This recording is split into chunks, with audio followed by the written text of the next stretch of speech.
Hi guys, my name is Nicolette Mashile. I'm also known as the Financial Bunny. Welcome to the Financial Bunny TV. Today I want to talk a little bit about car buying mistakes you want to try to avoid at all costs, especially if you're buying your first car or any other car in actual fact. If you are buying your second, third or fourth car, we hope that you kind of know how these things go, but especially for the first time car buyer, these are mistakes that you just want to avoid because they will just give you an unnecessary headache. Now do remember, none of my videos constitute as financial advice, but if you are looking for financial advice, please, guys, do speak to somebody who is a professional, who is certified to be able to give you financial advice. These kind of conversations are not conversations you have around the braai and somebody says something and you take it as gospel. No, you must make sure that you are going into a dealership even before you decide to buy a car to have a conversation about cars. What is out there? What is available? What are some of the costs? And can you do comparative costing so that you don't find yourself swindled by a dealership? At the end of the day, it is important to understand the dealership has a mandate. Their mandate is to sell cars. They have to sell cars. And some of them, the only way they can sell cars is by selling you a car and then going to the bank and finding you the financing that you need. So they have to go all the 9 yards to make sure that you do get that funding. But sometimes their main mandate is to sell cars. So it is important for you to do comparative buying and just shop around. Speak to somebody who's not necessarily, you don't have to tell them you're in the buying market. Just speak to somebody who understands these things very, very well. Now, let's get into it. If you have been on this channel or you've read my book, What's Your Move, you will remember a story that I tell in the book about how I took out store credit on a laptop. So I bought a laptop on credit. It was a shop credit. And then when I bought it, I had it for like 2 or 3 months. They had offered me insurance and I refused to take it, right? So after refusing to take insurance, Bob's your uncle, Murphy's Law, of course, somebody comes and steals the laptop from me. Now at that age, I'm sure I was 18, 19, I was not going to pay for a laptop I did not have in my hands. I'm so sorry, I was just not going to pay for it. But little did I know that it's going to impact my potential credit access to credit later on in my life. And that was my first car buying mistake. It's my first car that I wanted to buy. I went into the bank. I was not prepared at all. I knew the car that I wanted because I had gone shopping. In actual fact, I'm going to tell you guys a story about how I got. So I was driving Kidiboni at that time, which was a Polo that my sister had gifted to me, right? Or hand me down from my sister. And so I was ready. So the Polo was old, guys. It was like old. Okay? Didn't have aircon, didn't have a radio. Of course, those things were privileges when you were still somebody who was starting out. But it had broken down. I was earning enough money. And by the way, I did not buy my first car up until I was earning a big salary. I had waited because, let's be fair, I did have a car, even though it was skotong, but it was a car. But I also didn't succumb to the pressure of buying a car. So anyway, I went around looking for a car, and I'm going to tell you guys, I almost bought a Nissan Juke. I had wanted an Audi, but when I went to go see the fleet or the types of Audis that they had, I was like, this is a bit of a boring car. I'm sorry if you own an Audi, but for me, at that point, it was a very boring car. As I was young, I wanted something fast. I wanted something cool. I wanted something that aesthetically was also appealing to me. So I wanted an Audi. But I also like odd-shaped cars. I think that was my biggest issue. Because at some point, I also wanted to buy, I think it's a Renault, the first one. I don't know what it's called. A Renault something S. And then I went to a Nissan dealership and I almost bought a Juke, guys. Pray for me. But I didn't buy it. Down the road from where this dealership was a VW. And I ended up settling on a Scirocco, right? At the time, I did not know anything about car financing. So went onto the floor, found the car that I wanted. In actual fact, I wanted a Scirocco R, but the guy advised against buying it at that point because he said the new model was going to come out the next year, right? So this was 2014 going into 2015. He said I must wait for 2015. They'll have the new Scirocco R, so I must wait. But I needed a car. So I said, okay, it's fine. I'll take the TSI. So I took the TSI. The price was on the price that I could see on the floor was the price that was marketed, right? Went into the FNI, the finance and insurance room with the lady, and she put together this deal for me. I didn't even check the deal. She said, don't worry, we're going to get you a deal, and it went straight to the bank. When I got to then she called me a couple of days later, and then they showed me the financing deals that were available. So I was like, okay, can I go to the bank myself? So I chose one of the banks and I went to the bank, brought this piece of paper that these guys had given me, this offer. I said, okay, what's happening here? I want a better deal. And I didn't even know when I said a better deal what exactly I was looking for, right?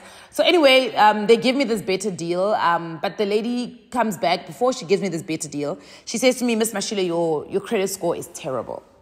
I'm like, what is a credit score? Because I don't even know what a credit score is. She says, look, but we can try and help you. We can see what we can do for you.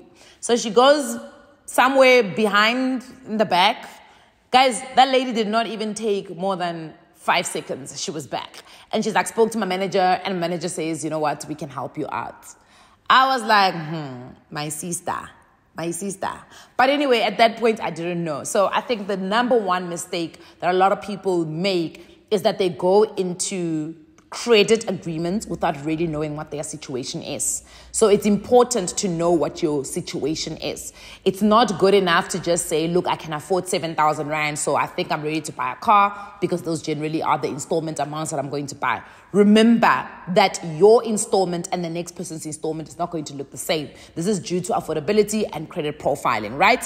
But also due to the fact that the car price you see on the floor and what your financing deal ends up looking like is not necessarily the same thing, because the deal does not end on the floor, which is the mistake number 2 that many people make, is that they think that the price they've seen on the floor is going to be the final price. The moment you walk into that F&I room, there are a whole lot of extras that are going to be thrown at your face, and if you are not concentrating, you are going to agree to things that when they bring back the piece of paper, you're like, why did I take this? Why did I take this? What's this important for? And that's why it's important to make sure that you have an idea of what your financial situation looks like by the time you get to a dealership, right? So recapping again, first mistake, make sure that you understand your financial status. So what is your credit profile? What is your actual affordability? And do not cross that affordability once you get there. So even if they give you a deal, make sure that it speaks to your capability financially when it comes to affordability. Right. Mistake number 2 is thinking that the price you see on the floor is the final price. It's not the final price. As I said, there are extras, there's warranties, guarantees, tire this, tire that. There is paint this, paint that, xenon lights, no xenon lights, aircon, sunroof. Listen, there's a whole lot of things. Personalized number plate. La. Make sure you are concentrating when you are sitting with that lady. And generally, F&I people are women. And they are the sweetest people in the world. And when they offer you these things, it may go over your head. Okay? So concentrate. All right.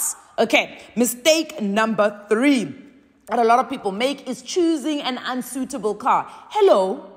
I do think that you know your life better than the rest of us. So what is the point of knowing that you live emakhaya, or you live where there are no good roads, or you live in town and there are bad roads in town, because this is South Africa and potholes are the leveling situation for all of us? If you know, why are you buying a car that is dropped? A car that has got low suspension, whatever it's called. I don't even know what low suspension is, but it just sounds like your car is low. Why? Why are you buying those cars that when you are driving them, like have you ever seen, and it's always these women, like teachers and, principals at school, when they drive so slow, they're at home. Because they know if they hit one pothole, the entire suspension of that car is off, or control or whatever, car wheel alignment or whatever it's called. No, guys.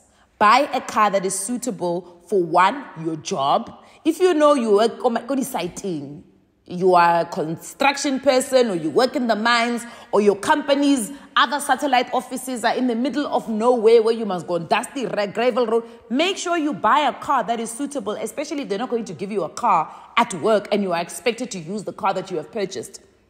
Number 1. Number 2, if you know you drive far, make sure you're buying a car that is fuel efficient, because you are also going to get killed on petrol. Number 3, make sure you buy a car that actually has dealerships across the country. There's no point in you buying a car, you live in Bushbuckridge, but the next closest dealership to you, like, we have a BMW at home. Okay? The closest dealership is Nelspruit. Now, every time you must take your car for service, you must think 3 times because it's petrol, it's time, it's far. Sometimes it makes no sense. I know sometimes we're buying for brand and brand loyalty, brand whatever, but the reality is be aware of your locality. Be aware of the amount of dealership coverage that the brand you're trying to buy has. And if you are finding that it doesn't have that kind, what is the point? Right. The next thing that you must not have is imposter syndrome. Too many of us have imposter syndrome that we don't question deals when the F&I person puts it in front of you. It's important to question the deal. Ask, what is the interest rate that I received? What did the other banks offer? Can I see the other offerings from the other banks? This is your deal at the end of the day. You must have a conversation with the person at the dealership, the F&I manager, or even your salesperson who's helping you purchase this car. You must have an open conversation and play open cards. And be able to walk away from a deal that is not suitable for you. So don't have imposter syndrome. Nobody's doing nobody a favor when you are going to buy a car. This is your car. And if you're financing it, this means that potentially for the next 3, 4, 5, 6, or 7 years, you have to pay for this car every single month. You don't want to wake up every single time you sell your car, you're going, or you don't even drive your car anywhere because it just costs so much money for you to operate and maintain that car.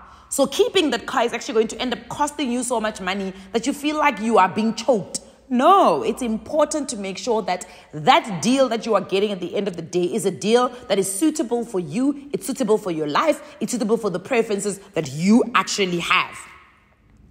Next mistake, buying and making a decisive decision on a monthly installment. Guys, banks can help you afford a car on the monthly installment that you want. Hear me and hear me correctly. The bank has the ability to take a car that ordinarily, without all of these funny things that they add, you could potentially be paying north of 15,000 Rand a month. They can make that installment less than 10,000 a month. The moment they have to do that for you, it means you can't afford the car. The moment the bank has to fit your monthly installment into the dealership or the dealership into your monthly installment, please note you can't afford the car. Because usually when banks put a deal in front of you, it is an algorithm that has worked out this deal based on best practices from the bank. But the moment you start asking for higher balloon payments, the moment you start asking for higher interest rates instead of the interest rate they're putting on the table, because with that high interest rate, you actually cannot afford the car. The moment you start considering leasing options and all sorts of things, the moment you start considering a longer payment period, it means you essentially cannot afford the car. Rather buy something cheaper. Or rather look at what alternatives are available. So it's important to make sure that you are very much aware of what exactly you are buying. Do not buy based on the monthly installment. Look at the total cost of the financing. Ask yourself, after paying off this car, how much of car would I have paid for? Because you may find you've paid for 4 cars after that. It makes no sense. Or you've paid 3 cars, but you've only got 1.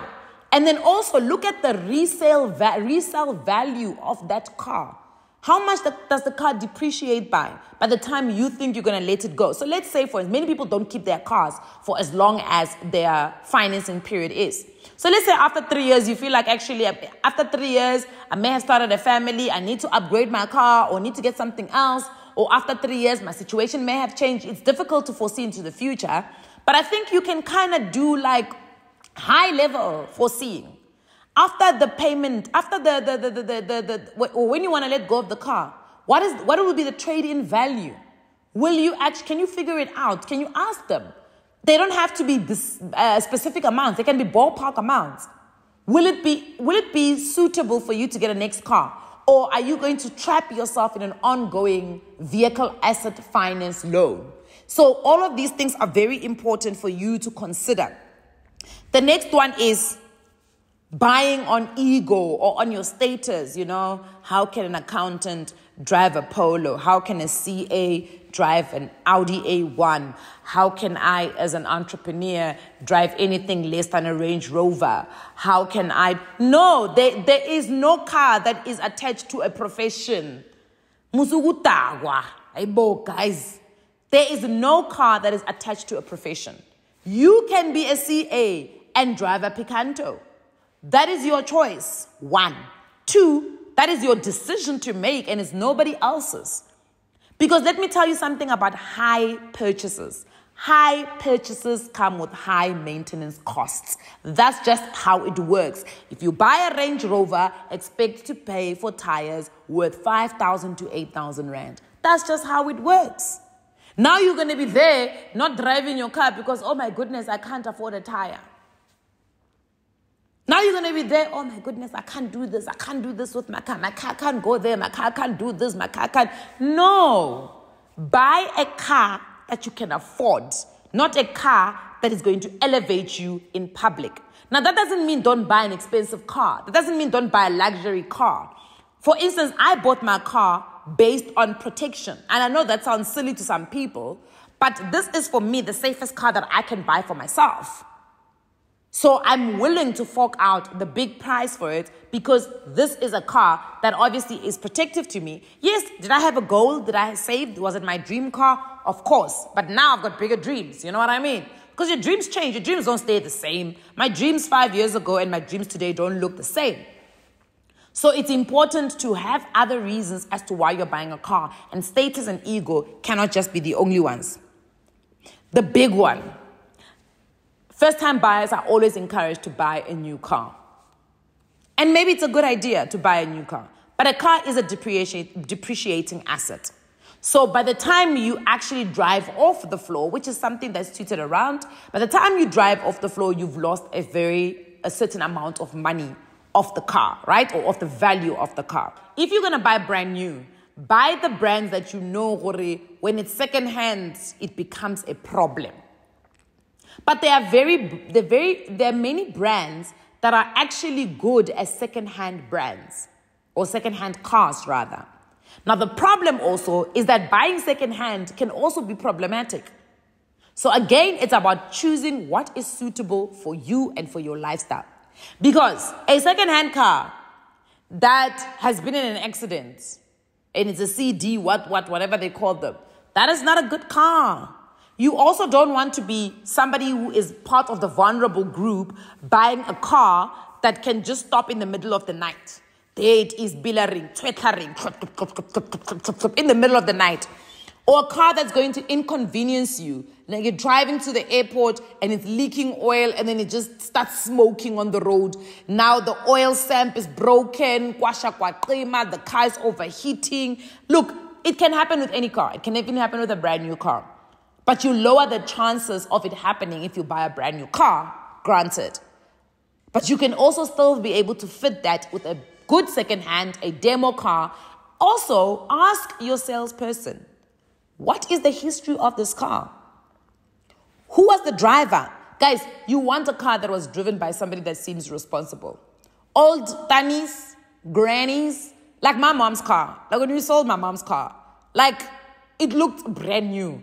Because literally, my mother, first of all, does not eat in the car. We're not allowed to eat in the car. You can't go in there with muddy shoes. You can't, there's no, literally in my mom's inside of the car, there's no wear and tear. Her actual wear and tear is mechanical. It's not even the look of the car. The look of the car looks brand new. Okay? Mothers, grannies, those are people who usually drive carefully. They don't speed. They're not burning clutches. They're not burning brake pads. They drive so carefully. But Kippy like me, you're buying a car from me, for instance. No, just know, Gucci. Hey, die car het baie gesien. Because that's just how life is. So it is important to remember all of these things. Then the last mistake you do not want to make is to forget that even when you have paid off your car, a car comes with running costs. Petrol is a running cost. Okay? Insurance is a running cost. These are things you can't afford to lose. Okay? And remember, you cannot finance a car with an idea that you are going to upgrade it. I see many people who do this where they finance a car and then they want to upgrade the car or they want to add things to the car, forgetting that you are in a joint partnership with the financier. So when you buy a car from a bank, they still own that asset to a certain extent in partnership with you until you've been given the title deed of your car.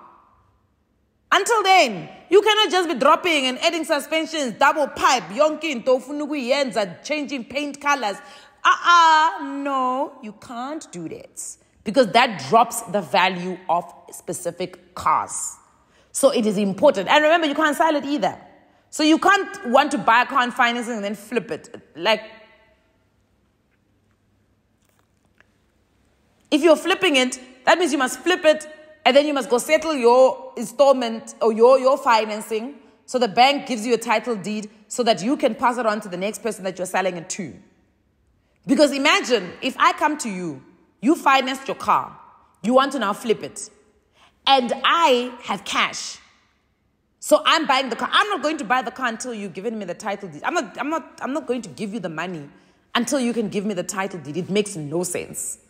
So how are you going to get around it? So these are some of the mistakes that I think you should avoid if you are buying a car for the first time. These are some of the tips that I would like to leave with you. But I'll see you guys on the next one. Mwah, I love you all.